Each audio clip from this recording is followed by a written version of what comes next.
En esta ocasión, toca remontarnos al origen de la historia de Grecia. Hablamos pues de la cultura cicládica, desarrollada en el archipiélago de las Cícladas en el mar Egeo, que fue una de las civilizaciones más fascinantes de la prehistoria mediterránea. Esta cultura floreció durante la Edad del Bronce y precedió a las grandes civilizaciones palaciegas de Creta y Micenas. Además, esta cultura dejó un legado impresionante en forma de asentamientos organizados, notables avances técnicos y artísticos, así como en su capacidad para mantener complejas redes de comercio marítimo. Aunque los cicládicos no dejaron registros escritos, las excavaciones arqueológicas han permitido reconstruir aspectos de su vida cotidiana, organización social, creencias espirituales y su interacción con otras culturas de la región.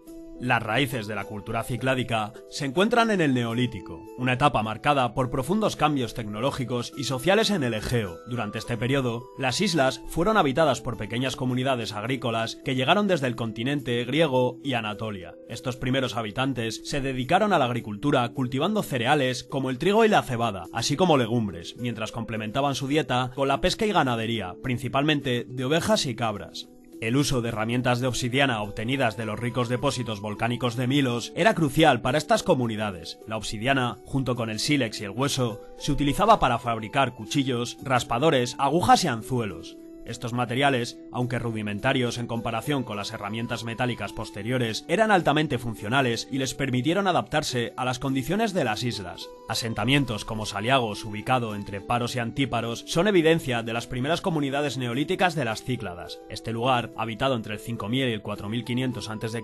probablemente sirvió como centro para el procesamiento y distribución de obsidiana. Las viviendas en esta época eran simples, construidas con materiales locales como piedra, adobe y techos de paja. La navegación ya jugaba un papel clave en el Neolítico. Las comunidades desarrollaron embarcaciones como canoas monoxilas y balsas de junco, que les permitieron conectarse con otras islas y con el continente. La distribución de obsidiana de Milos a lugares tan lejanos como la península griega es evidencia de una red marítima emergente.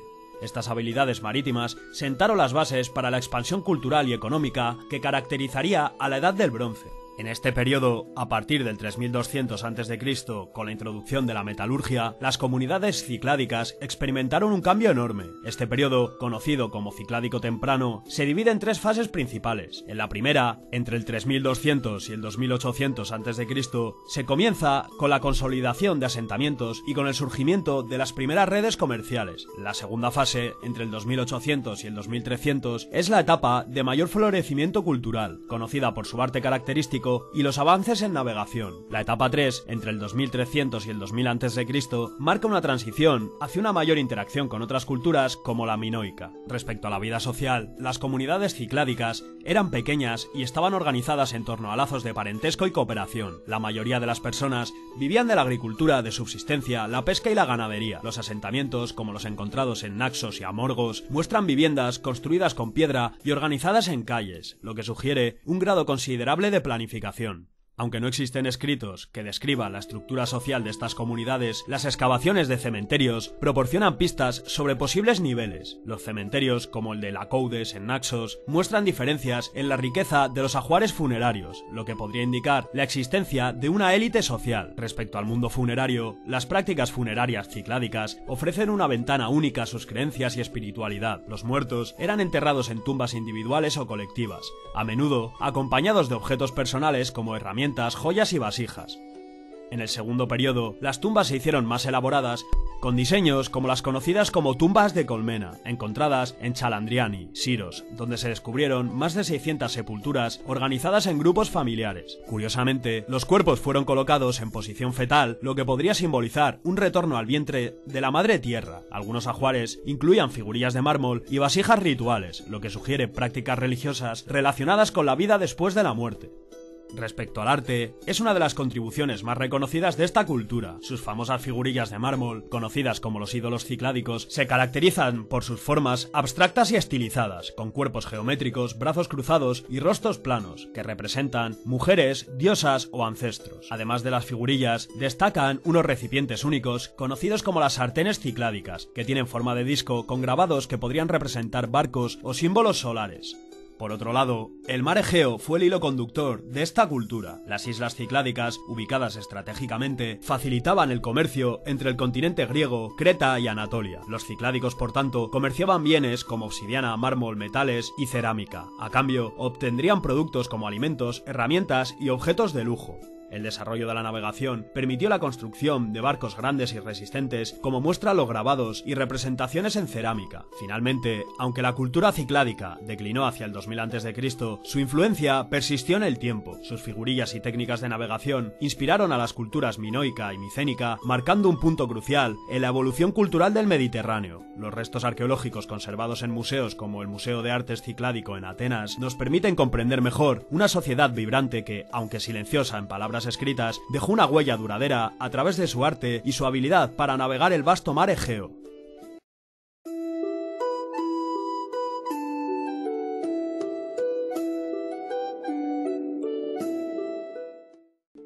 En esta ocasión, toca tratar la civilización de los paisajes bañados por el sol y los palacios laberínticos, una civilización que antaño prosperó entre las azules aguas del Egeo.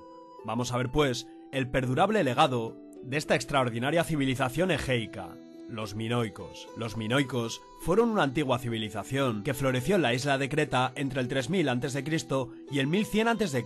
aproximadamente. Deben su nombre al legendario rey Minos, que gobernó Creta durante la Edad del Bronce. Los minoicos son conocidos por su avanzada cultura, arquitectura y arte, así como por su misteriosa desaparición. Estos tíos surgieron a principios de la Edad de Bronce en la isla de Creta. Los primeros asentamientos en Creta se remontan al Neolítico, hacia el 7000 a.C., pero la civilización minoica propiamente dicha comenzó en torno al 3000. Los minoicos eran una civilización marítima, con una economía fuerte basada en el comercio y la agricultura. Establecieron rutas comerciales con otras culturas del Egeo, así como con Egipto y Oriente Próximo. También desarrollaron un sofisticado sistema de escritura conocido como lineala, aunque su significado sigue siendo un misterio a día de hoy. Los minoicos también eran conocidos por sus avanzados conocimientos de arquitectura e ingeniería. Construyeron grandes palacios con complejos diseños, así como sofisticados sistemas de drenaje y suministro de agua. El palacio minoico más famoso es el conocido como Palacio de Nosos, que fue el centro de la civilización minoica. Los minoicos también tenían un complejo sistema de rituales y ceremonias que a menudo se celebraba en sus palacios y otros lugares sagrados. Es posible que practicaran el salto del toro, un peligroso deporte en el que los atletas saltaban sobre los lomos de los toros que embestían. La causa del declive y la desaparición de los minoicos sigue siendo un misterio a día de hoy. Algunos estudiosos creen que una erupción volcánica en la cercana isla de Tera, actual Santorini, causó una destrucción generalizada y perturbó la economía minoica. Otros creen que se vieron debilitados por las invasiones de los micénicos, una civilización que surgió en la Grecia continental hacia el 1600 a.C. Independientemente de la causa, los minoicos empezaron a declinar hacia el 1450 a.C. El Palacio de Nosos fue destruido y otros asentamientos minoicos fueron también abandonados. Los minoicos acabaron siendo absorbidos por la civilización micénica, que se convirtió en la potencia dominante del Egeo. A pesar de su desaparición, los minoicos dejaron un legado duradero en la civilización occidental. Su avanzada arquitectura, ingeniería y arte influyeron en las culturas posteriores del Egeo y más allá. La historia del Minotauro, un monstruo con cuerpo de hombre y cabeza de toro, sigue siendo un mito popular a día de hoy. Esta civilización también desempeñó un papel importante en el desarrollo de la filosofía occidental. El filósofo Platón escribió sobre el mito de la Atlántida, una isla legendaria de la que se decía que había sido destruida por los dioses. Algunos estudiosos creen que el relato de Platón se inspiró en la civilización minoica, de la que pudo haber oído hablar durante sus viajes, aunque yo tiro más porque hablaba de la civilización tartésica, en Hispania, de la que tenemos un vídeo en el canal. La figura más importante de esta civilización fue la del semimítico rey Minos, un legendario monarca de Creta, famoso en la mitología griega por su justicia y su poder. Minos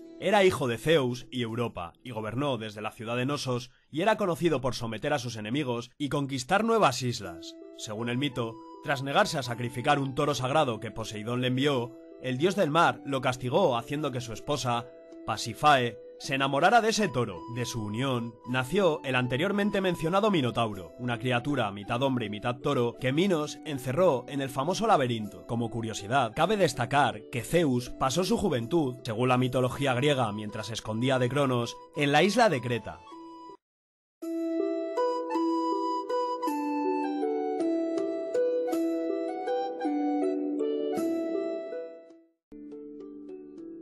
Las ciudades-estado independientes como Pilos, Corinto y por supuesto Micenas fueron el núcleo de la civilización micénica, una sociedad que floreció entre aproximadamente el 1600 y el 1100 a.C.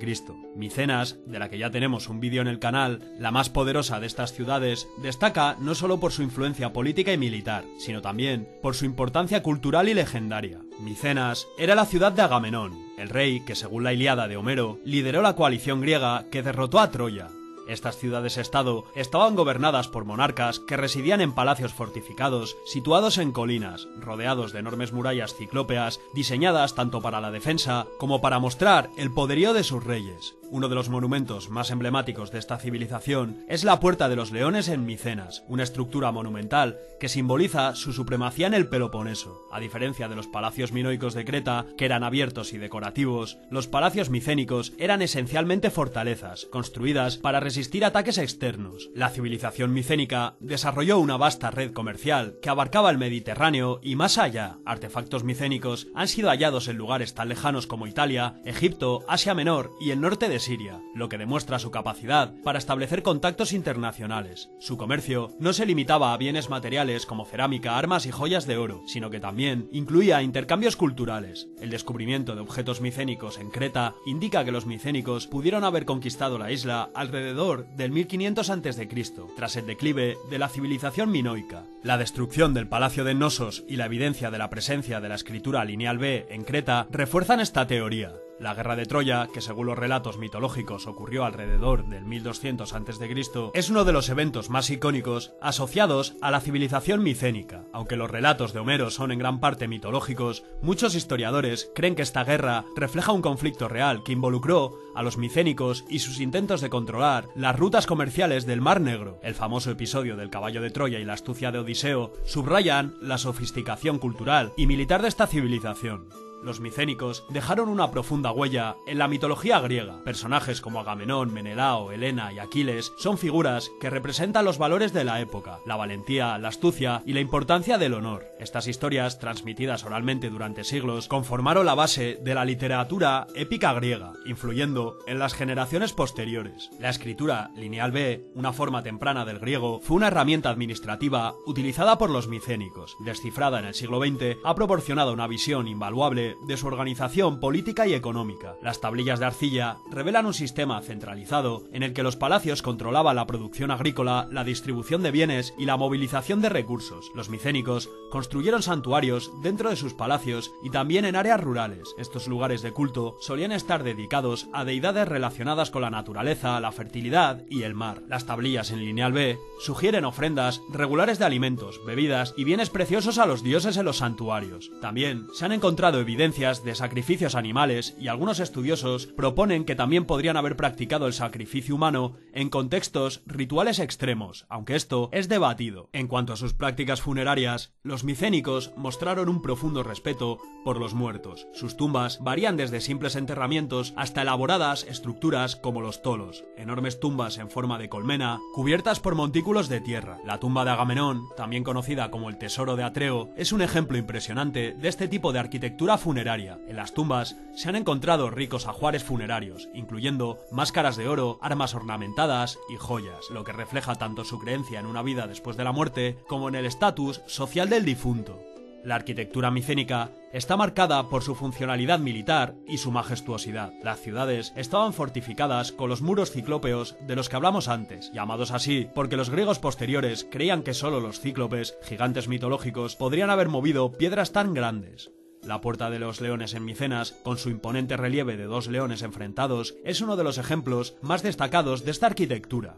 Por otro lado, los palacios eran el corazón administrativo y político de cada ciudad-estado, diseñados alrededor de un megarón, una gran sala central con un hogar rodeado por columnas. Estos edificios servían tanto como residencias reales como centros de gobierno. Decorados con frescos que representaban escenas de caza, guerra y vida cotidiana, los palacios reflejan la riqueza y el poder de las élites micénicas. El impacto de los micénicos se extiende más allá de sus fronteras. Su comercio y colonización influyeron en las culturas de Italia y Sicilia, Sicilia y su relación con Egipto y el Levante sirio, introdujo elementos exóticos en sus prácticas artísticas y comerciales. Los textos egipcios mencionan a un grupo conocido como los Akayawa, identificado por muchos como los acuosos micénicos, participando en intercambios diplomáticos y comerciales con el faraón. La influencia micénica en el arte y la arquitectura de las culturas mediterráneas es visible en el desarrollo de estilos decorativos como la cerámica de estilo heládico tardío, que se encuentra en todo el Egeo y más allá. También es probable que los micénicos desempeñasen un papel importante en la transmisión de técnicas metalúrgicas avanzadas y en el diseño naval. El declive de esta civilización comenzó alrededor del 1200 a.C. Varias teorías intentan explicar este colapso. La interrupción del comercio con Oriente, posiblemente debido a la llegada de los pueblos del mar, debilitó su economía y también hubo hambre, epidemias y conflictos internos y presiones externas, como la invasión de los dorios, que contribuyeron al colapso de estas ciudades-estado.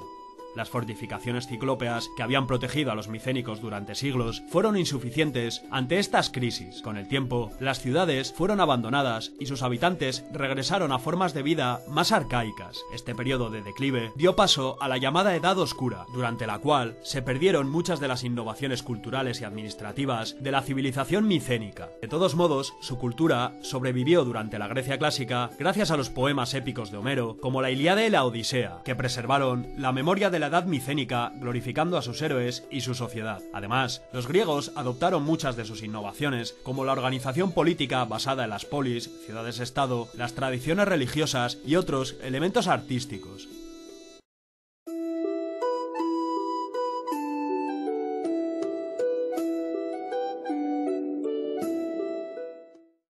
En esta ocasión, toca hablar de la ciudad aquea de Micenas. Micenas fue una ciudad protohistórica del Peloponeso que dio lugar a la civilización del mismo nombre. En este caso, hablaremos solo de la urbe, célebre por Homero, que la definía como una fortaleza de amplias calles y de color dorado. Según la leyenda, Micenas fue la capital de Agamenón, el rey aqueo que saqueó la ciudad de Troya. Micenas estaba situada, como dice Homero, en un rincón de Argos, con una ciudadela natural formada por los barrancos entre las montañas de Agios, Elias y Zara, y dotada de un hermoso manantial perenne llamado Perseia, por Perseo, el legendario fundador de Micenas. La ciudad de Micenas es el principal yacimiento de la Edad de Bronce tardía de la Grecia continental. La excavación sistemática del yacimiento comenzó en 1840, pero los descubrimientos más célebres fueron los del arqueólogo Heinrich Schliemann. El término micénico se utiliza a menudo para referirse a la Edad del Bronce tardío de Grecia continental en general y de las islas del Egeo, exceptuando Creta, quien tuvo un horizonte cultural aparte, que era la civilización cretense. Pues bien, el yacimiento micénico nos muestra que hubo un asentamiento en la Edad del Bronce temprana, pero todas las estructuras de esta época o de la siguiente, la Edad del Bronce media, han sido barridas por construcciones posteriores, salvando algún que otro hallazgo insignificante. El palacio actual debe de haber sido reconstruido en el siglo XIV a.C.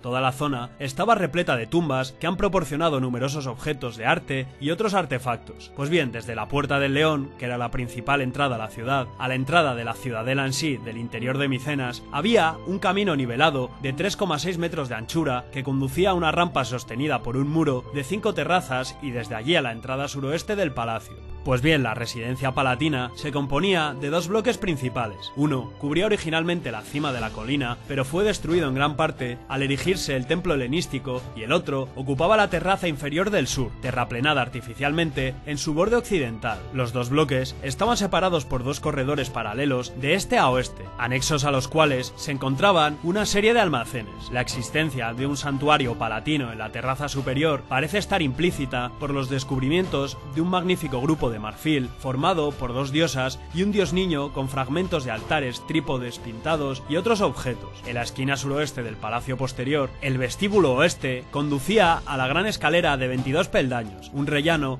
y otros 17 o 18 peldaños que culminaban en un pequeño patio delantero que daba entrada al gran parque principal y a una sala cuadrada situada inmediatamente al norte. En ella se encontraba una zola oblonga con un borde de yeso en relieve que funcionaba como la base de un trono donde se sentaba el al rey en audiencia, aunque algunos arqueólogos la consideran un hogar y la sala una cámara de invitados. El trono, por lo tanto, podría estar a la derecha del megarón, que era el gran salón central, una parte hoy desaparecida. Tanto el porche como la parte principal del megarón tenían suelos de estuco pintados con bordes de losas, de yeso y frescos en las paredes, uno de los cuales parecía representar una cruenta batalla frente a una ciudadela. En el centro había un hogar redondo de yeso rodeado por 4 columnas de madera, lo que podría indicar la existencia de un claristorio. Las 10 capas de yeso del hogar y las 4 del suelo sugieren que esta sala estuvo en uso durante un tiempo considerable. El tejado era probablemente plano. Al este del pasillo había una serie de salas. La más interesante es conocida por su decoración como la sala de los frescos de la cortina. Dentro de la ciudadela había varias casas para los criados. La más imponente se conoce como la Casa de las Columnas, que tenía 3 pisos de altura. Al sur del círculo de tumbas se encuentran las ruinas de la Casa de la Rampa, la Casa Sur y la Casa de Sountas. Otro edificio conocido como el Granero, por la cebada carbonizada, el trigo y las bezas encontrados en su sótano, se erigió en el siglo XIII a.C., entre la muralla ciclópea de la ciudadela y uno de los círculos de tumbas. Este granero siguió en uso hasta la destrucción de la ciudad por un incendio allá por el 1100 a.C.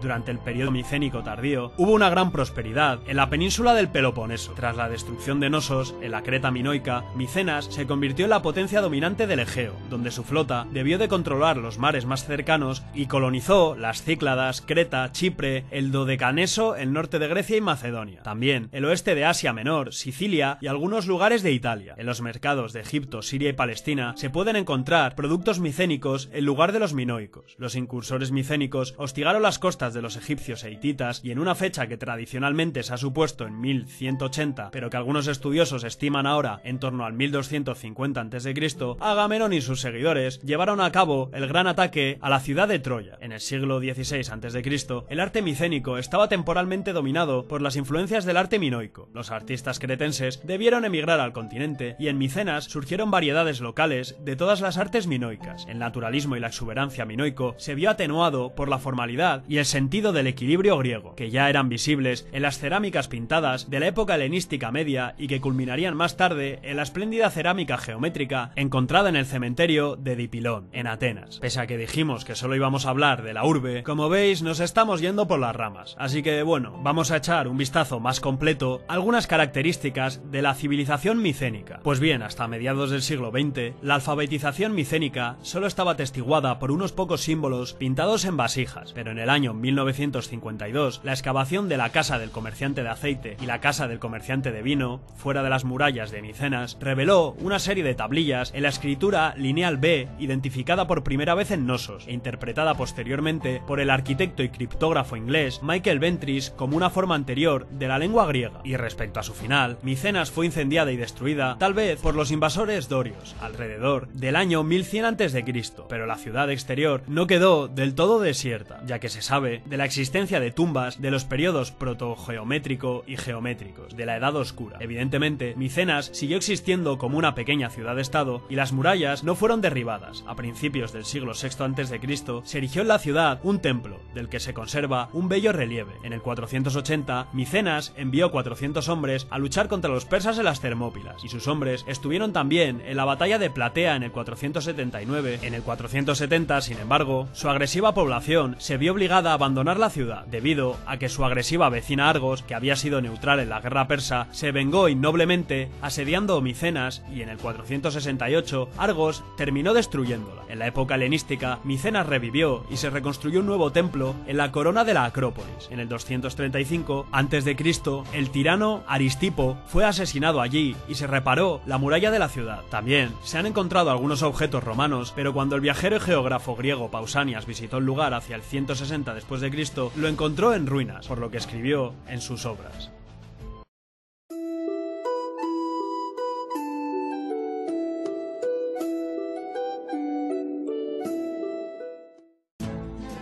En esta ocasión, continuaremos la serie de ejércitos de la antigüedad, tratando con la fuerza militar micénica. Pues bien, tras el desmoronamiento de la civilización minoica, de la que, por cierto, pensé en hablar en esta serie, pero debido a que apenas tuvo relevancia militar y la información acerca de ello es mínima, decidí no hacerlo. Pues bien, tras el desmoronamiento de estos, los micénicos tomaron el relevo como civilización hegemónica de la antigua Grecia, en torno al año 1600 a.C.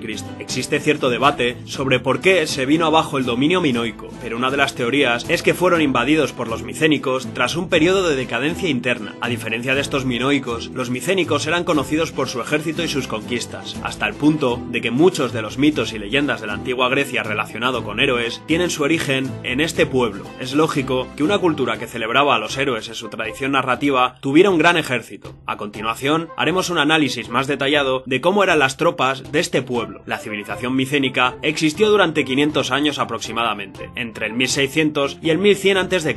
Esta civilización se distingue por ser considerada tanto como la última de las culturas de la Edad de Bronce tardía en la antigua Grecia, como la primera de los sistemas culturales más avanzados que utilizaban la escritura y daban prioridad a la estructura social y los proyectos cívicos. La mayor parte de la mitología griega clásica encuentra su contexto durante este periodo de la historia. Las obras de Homero, la Ilíada y la Odisea se sitúan ambas en algún momento del siglo XII, y los personajes micénicos suelen ser retratados como grandes guerreros en el campo de batalla. Lo que sabemos de la cultura micénica procede en su mayor parte de la observación de los yacimientos arqueológicos conocidos que datan de este periodo. Se pueden encontrar yacimientos en todo el Peloponeso, como en Micenas o Tirinto. También hay un museo arqueológico situado junto a las excavaciones de Micenas que merece la pena visitar. En las excavaciones se encontraron armas, algunas de las cuales están expuestas en este museo. Esto indica que existía una cultura guerrera durante la época micénica en la antigua Grecia. Los micénicos eran conocidos por ser un pueblo guerrero que daba gran importancia a su destreza militar y a la honra de los poderosos guerreros de su época. Desde el pueblo llano hasta la clase alta, cada parte de la sociedad honraba a sus propios soldados. De hecho, se exigía al pueblo que proporcionase muchos soldados al ejército micénico. La expansión del territorio y la protección del honor de una persona o de un reino eran primordiales durante este periodo. Además, dos de los principales dioses de la mitología griega, Ares y Atenea, aparecen como figuras fuertes y conquistadoras. El armamento utilizado por los micénicos coincide con el de otras culturas de la Edad del Bronce tardía. Al principio del auge de la cultura micénica, las armas más utilizadas eran grandes y pesadas, como lanzas, escudos y espadas. Los arcos y las flechas también eran armas de batalla habituales, pero en menor medida. En los siglos siguientes, las armas se hicieron más pequeñas y ligeras. La armadura corporal utilizada durante este periodo utilizaba piezas de bronce encajadas entre sí para proteger el torso. Aunque la armadura estaba diseñada para permitir al soldado libertad de movimientos, seguía siendo pesada, con un peso aproximado de 20 kilos. Los cascos hechos con colmillos de jabalí se utilizaron durante toda esta civilización. Aunque en aquella época se usasen otros, este casco se convirtió en el más utilizado por las tropas micénicas en combate. También se usaban carros de guerra, aunque la arqueología no ha podido determinar con exactitud cómo se utilizaban. La civilización micénica fue una de las grandes conquistadoras militares y sus héroes de guerra han contribuido a gran parte de lo que solemos considerar griego. Los acontecimientos que provocaron el colapso de esta poderosa cultura son muy difíciles de conocer, al menos por ahora, pero las leyendas sobre su poderío militar siguen vivas.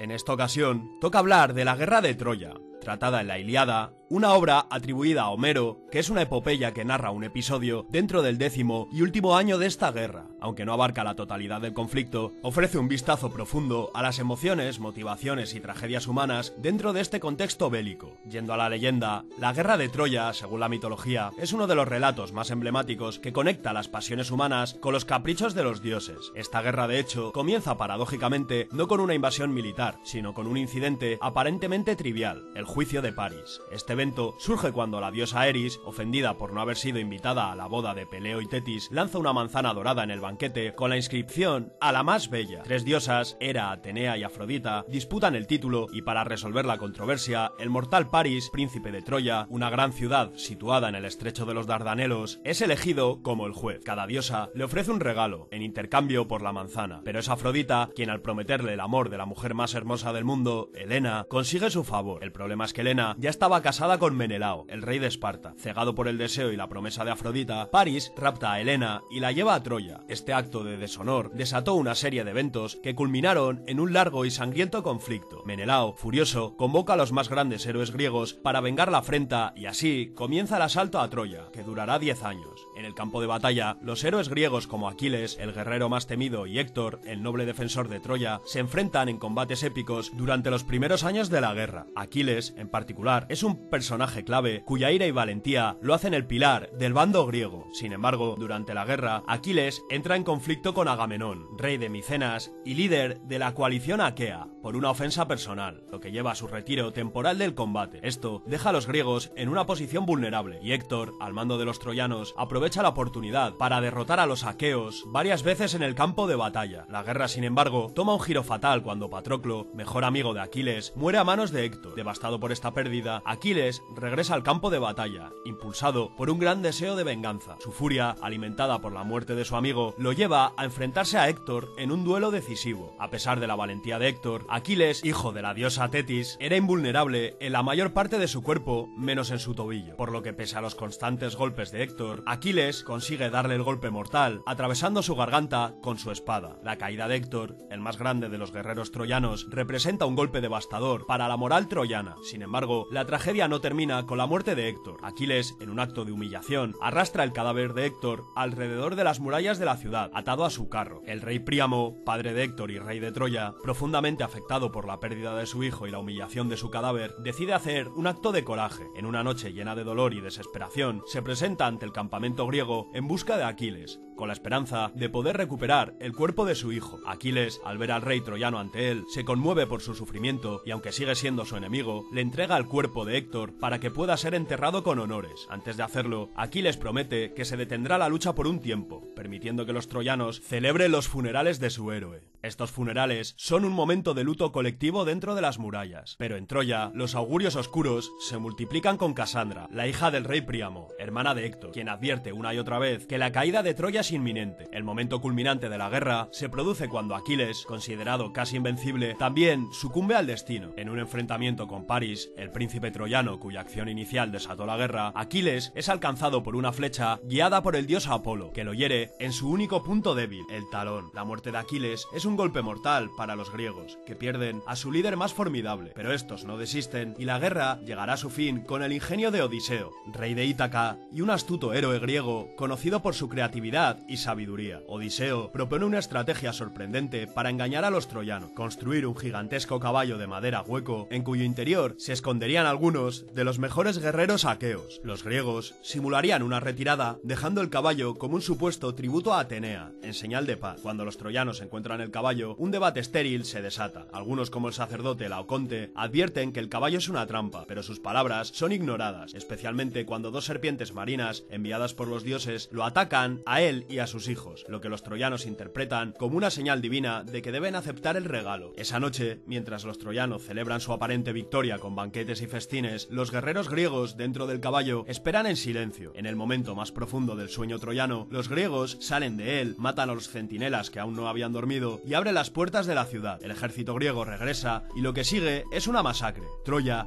es saqueada, sus murallas derrumbadas y su pueblo asesinado o esclavizado, mientras que Príamo es asesinado frente al altar de Zeus. Pocos logran escapar de la destrucción, entre ellos Eneas, un príncipe troyano a quien los dioses habían señalado para un destino grande más allá de Troya, del que ya hablamos en el canal. La caída de Troya, una ciudad que resistió durante 10 años de asedio, no se debió solo a la fuerza bruta, sino también al ingenio de sus enemigos. Aunque el relato mítico se enmarca en un universo donde los dioses interactúan con los humanos, algunos aspectos de la epopeya tienen posibles fundamentos históricos. Las excavaciones de Heinrich Schliemann en Hisarlik, en Turquía, revelaron restos de una ciudad que coincide con la descripción de Troya en términos de ubicación y arquitectura, que podría haber sido destruida en un conflicto posiblemente relacionado con las rutas comerciales entre Asia Menor y el Egeo. La cultura micénica, por otro lado, era una civilización poderosa de la Edad del Bronce, con registros arqueológicos que muestran un fuerte fuerte énfasis en la guerra. Los conflictos por recursos, comercio y territorio eran comunes, y la ubicación estratégica de Troya en el estrecho de los Dardanelos habría sido crucial para controlar el comercio marítimo, lo que podría haber desencadenado un conflicto prolongado. Los personajes como Aquiles, Héctor y Odiseo pueden estar inspirados en líderes guerreros reales, micénicos y troyanos, cuyas hazañas fueron magnificadas a lo largo del tiempo por la tradición oral. Los dioses, por otro lado, desempeñan un papel central en lo narrativo, reflejando cómo los antiguos griegos veían el mundo como un campo de interacción entre lo humano y lo divino. Sin embargo, la responsabilidad última de las acciones recae en los personajes, subrayando la complejidad del destino. Por tanto, la Ilíada ha influido profundamente en la cultura occidental a través de la Grecia clásica, inspirando obras literarias, artísticas y filosóficas. Desde los trágicos griegos como Sófocles y Eurípides hasta los poetas romanos como Virgilio han tratado esta obra y su impacto.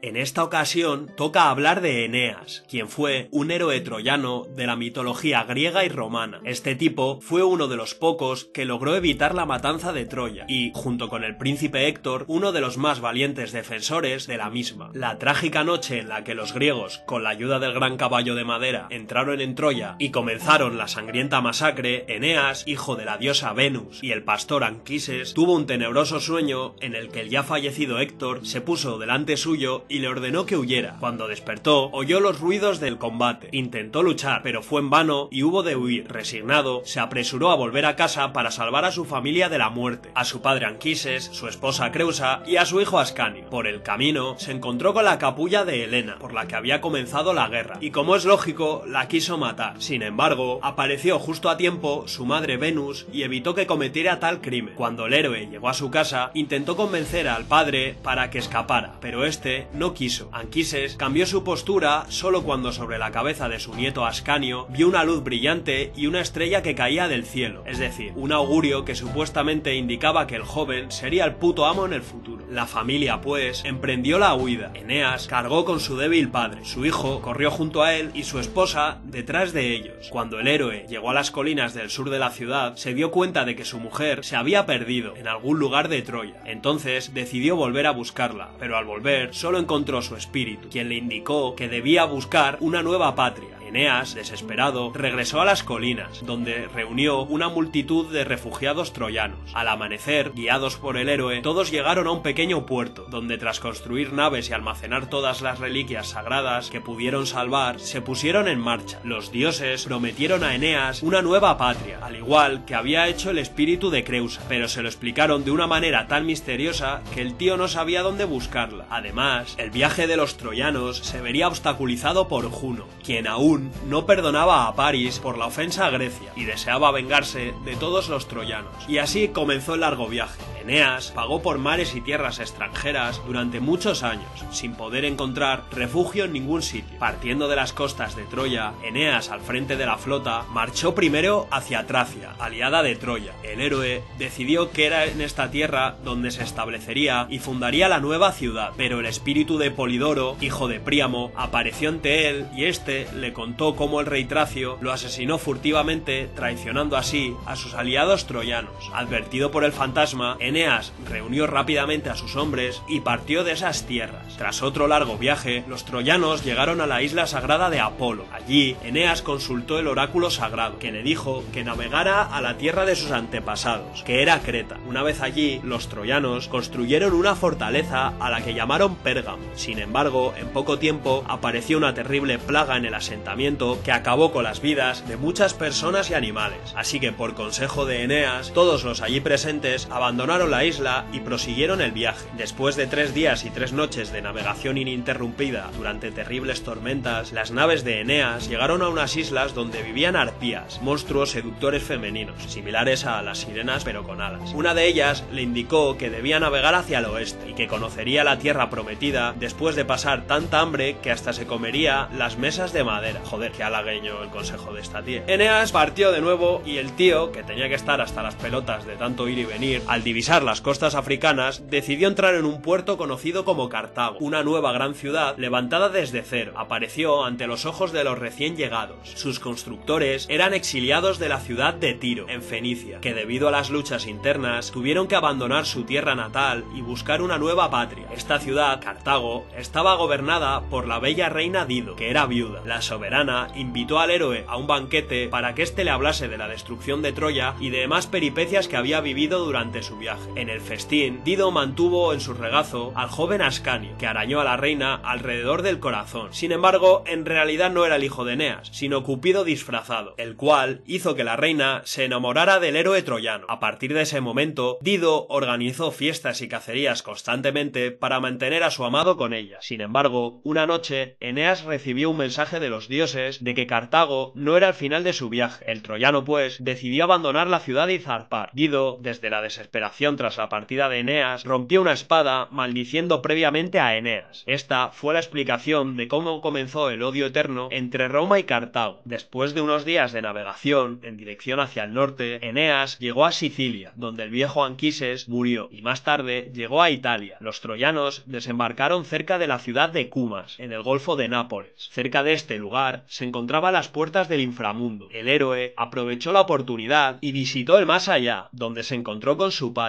Anquises, que le mostró a las personas que ya habían muerto, pero también a las que estaban por nacer. Además, Eneas vio allí toda la historia de Roma hasta la época del emperador Augusto. Animado por la visión de su patria, el héroe partió hacia el norte. Tras llegar a la desembocadura del río Tíber, decidieron descansar y alimentarse en tierra. Solo había un roble y algo de hierba bajo él. Se sentaron y colocaron sobre ella unas tortas secas y duras como la madera, y comenzaron a comer frutas sobre ellas. Eneas recordó entonces la profecía de las arpías, y supo que aquella era su tierra prometida. La región en la que se asentaron fue el Lacio, cuya capital era la ciudad de Laurentum. En esta época se estaban llevando a cabo los preparativos para la boda de la hija del rey latino, Lavinia, la cual iba a ser entregada al líder de la tribu de los rútulos, Turno. Y ese día, cuando Eneas llegó, el rey latino tuvo un sueño en el que su padre, Fauno, ordenaba casar a Lavinia con un extranjero. También le dijo que descendientes nacidos de esta relación estarían destinados a gobernar todo el mundo.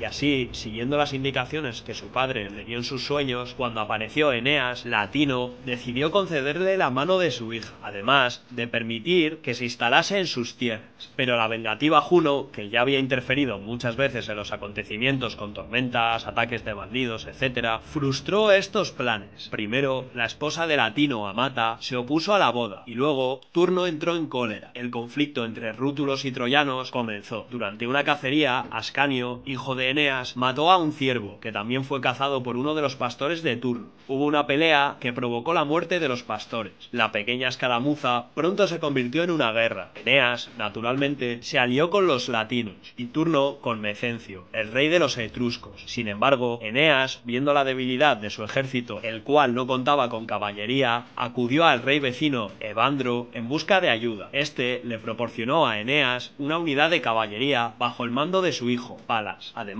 la diosa Venus trajo desde el Olimpo a Eneas una armadura forjada por Vulcano. Hubo una sangrienta batalla entonces que puso fin a los duelos. Primero, Turno mató a Palas, y luego este fue asesinado por Eneas. El troyano podría no haber matado a Turno, quien pidió clemencia, pero cuando vio el cinturón de su amigo en la cadera de su enemigo, no tuvo piedad. Cuando Eneas regresó del combate, se casó con Lavinia y construyó la ciudad de Lavinium en su honor. Los troyanos, junto con el pueblo de Latino, se unieron en una sola nación y formaron la tribu de los latinos. Tras la muerte del rey, Eneas tomó el poder, pero 4 años más tarde estalló una nueva guerra con los rútulos, durante la cual Eneas desapareció sin dejar rastro. Algunos dijeron que se ahogó en el río, y otros que Venus decidió apartar a Eneas de tanta guerra y lo llevó al cielo. Entonces, Ascanio, hijo de Eneas y Creusa, y primogénito del héroe, conocido en esas tierras como Julio, tomó el relevo en el mando. Su madrastra Lavinia, enfermizamente celosa de todas las relaciones anteriores de Eneas, no reconoció a Ascanio, e intentó joder su vida de todas las maneras posibles. El joven vio peligrar su vida hasta tal punto que decidió abandonar la ciudad a la cabeza de otros jóvenes rebeldes. Vagó a lo largo del Tíber y fundó la ciudad de Alba Longa, la cual sería la cuna de Roma. según la leyenda, fueron también el germen de la famosa gens Julia, cuyos representantes eran patricios y ciudadanos notables del imperio, incluyendo a Julio César y a Octavio Augusto.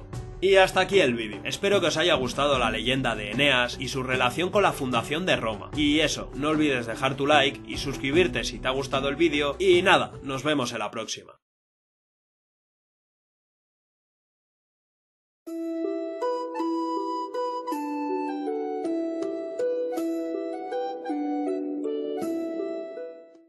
Primero que todo, pedir perdón por mi afonía, intentaré que no se me note mucho. Y bueno, en esta ocasión toca hablar de un hecho poco conocido, pero que cambió la historia de Europa y probablemente del mundo. Hablamos pues de la invasión dórica de Grecia. Alrededor del año 1100 a.C., un grupo de pueblos del norte que hablaban una variante del griego primitivo invadió la región del Peloponeso. Este grupo, conocido como los dóricos, tuvo un impacto profundo en la configuración cultural y política de Grecia, aunque algunos relatos afirman que fue Euristeo de Micenas quien por rivalidad o enemistad atacó a los dorios. Los detalles de estos conflictos siguen siendo a día de hoy desconocidos. Los dóricos, considerados como uno de los principales pueblos de la antigua Grecia, derivaron su nombre mitológico de Dorus, el hijo de Helena, figura central en las genealogías legendarias de la antigua Grecia. El nombre dorio también hace referencia a la región de Doris, un pequeño territorio en el centro de Grecia, que fue su supuesto punto de origen antes de expandirse hacia el sur. El origen exacto de los dóricos ha sido objeto de debate entre los historiadores y arqueólogos. La hipótesis predominante sugiere que procedían de Epiro o de Macedonia, en el noroeste de Grecia, una región montañosa y menos desarrollada en comparación con las ciudades micénicas de la época. La tradición griega antigua mencionaba un fenómeno conocido como el descenso de los Heráclidas, que atribuye el avance de los dóricos a una recuperación ancestral sobre la tierra, vinculada a los descendientes de Hércules. Según esta leyenda, los Heráclidas, que se consideraban legítimos herederos de las tierras del Peloponeso, habrían inspirado y liderado a los dóricos en su invasión para recuperar los territorios que pertenecieron a sus ancestros. La llegada de los dorios es frecuentemente asociada con el colapso de la civilización micénica, un proceso gradual que comenzó alrededor del 1200 a.C.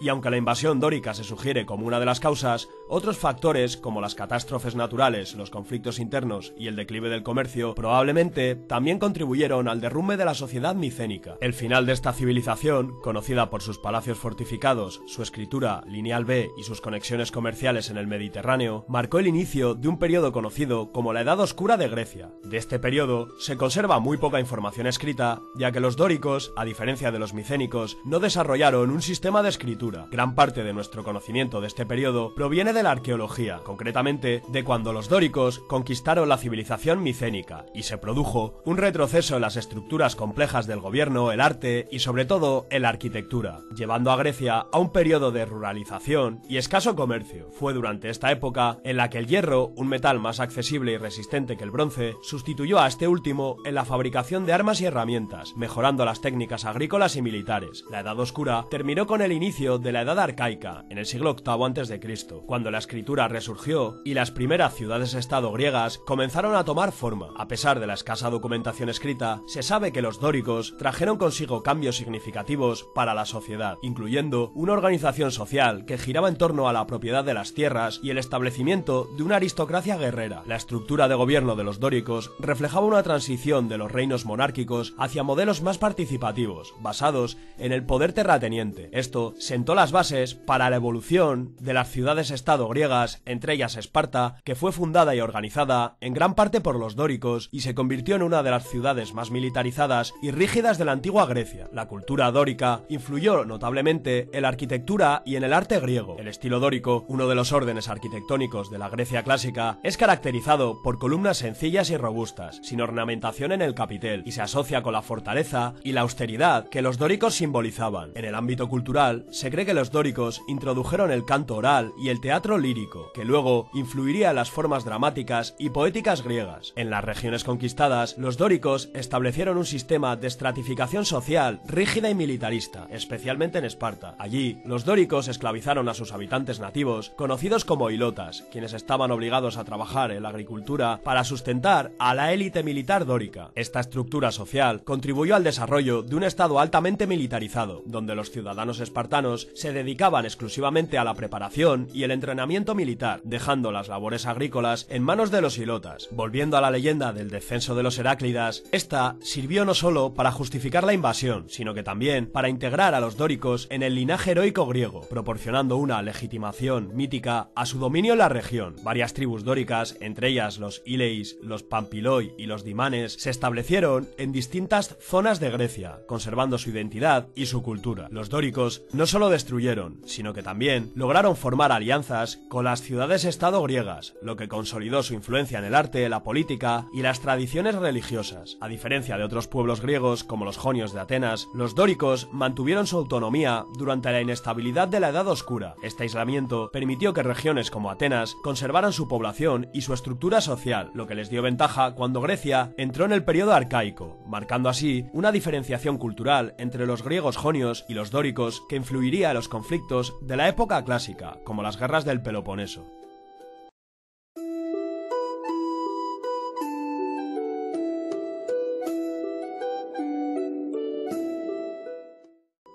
En esta ocasión, toca hablar de los jonios, que eran una de las 4 tribus griegas más importantes, junto con los dóricos, los eolios y los aqueos. Estos jonios desempeñaron un papel importante en el desarrollo de la cultura griega, en particular en las áreas de la filosofía, la ciencia, el arte y la política. Los jonios habitaban regiones de la costa central de Asia Menor, en la actual Turquía, las islas del mar Egeo central y partes del continente griego, incluida el Ática, con Atenas como ciudad principal. La región costera central de Asia Menor, conocida como Jonia, albergaba varias ciudades-estado jónicas de gran importancia, entre las que se encontraban Mileto, Éfeso, Esmirna y Clazómenas. Estas ciudades estaban situadas a lo largo de la costa y en las islas cercanas, beneficiándose de tierras fértiles, acceso al mar y ubicaciones estratégicas para el comercio y el intercambio. Como hemos dicho, los jonios también se asentaron en islas del mar Egeo como Quíos y Samos, que se convirtieron en importantes centros de comercio, cultura y aprendizaje. En la Grecia continental, los jonios habitaban principalmente la región del Ática, siendo Atenas su ciudad-estado más importante, que se convertiría más tarde en un importante centro cultural y político de todo el mundo griego. Los jonios fueron también pioneros en filosofía y ciencias griegas primitivas, a menudo denominados filósofos presocráticos. Estos tíos buscaban explicaciones naturales para el mundo que los rodeaba, alejándose de las interpretaciones mitológicas. Entre los filósofos jonios más importantes se encuentran Tales, Anaximandro y Anaxímenes de Mileto, quienes hicieron contribuciones significativas al pensamiento científico temprano y a la cosmología. Heráclito de Éfeso, otro influyente filósofo jónico, es conocido por su doctrina del cambio y la unidad de los opuestos. Los jonios contribuyeron también a la literatura y a las artes griegas, produciendo poetas como Homero, tradicionalmente considerado originario de la región jónica, y su poesía épica, que se convirtió en un pilar fundamental para la cultura griega posterior. Los artistas y artesanos jonios eran conocidos por su trabajo en cerámica, escultura y arquitectura.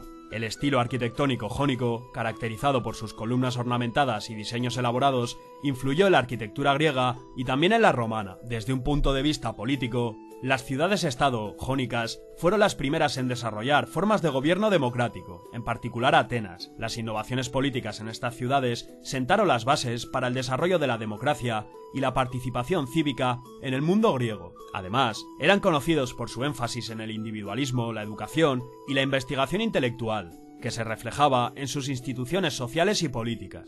A finales del siglo VI a.C., las ciudades-estado jónicas quedaron bajo dominio persa. La rebelión jónica entre el 499 y el 493 a.C.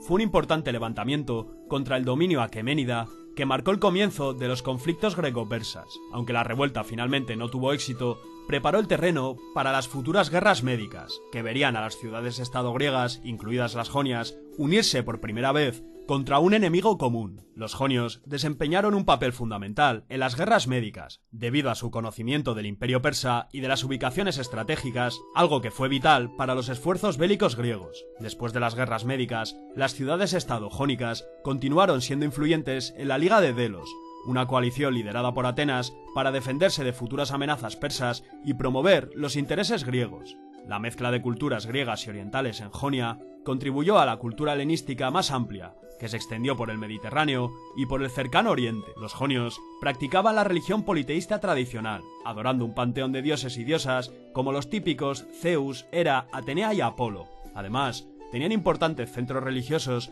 y santuarios, incluido el templo de Artemisa en Éfeso, que se convertiría en una de las 7 maravillas del mundo antiguo. Los mitos y leyendas jonios, incluidos en los registros de Homero y Hesíodo, desempeñaron un papel crucial en la configuración de la mitología y las creencias religiosas griegas y romanas. En resumen, los jonios fueron una importante tribu griega que destacaba por sus contribuciones culturales, intelectuales y políticas. Y hasta aquí el vídeo, espero que os haya gustado y nada, no olvides dejar tu like y suscribirte y eso, nos vemos en la próxima.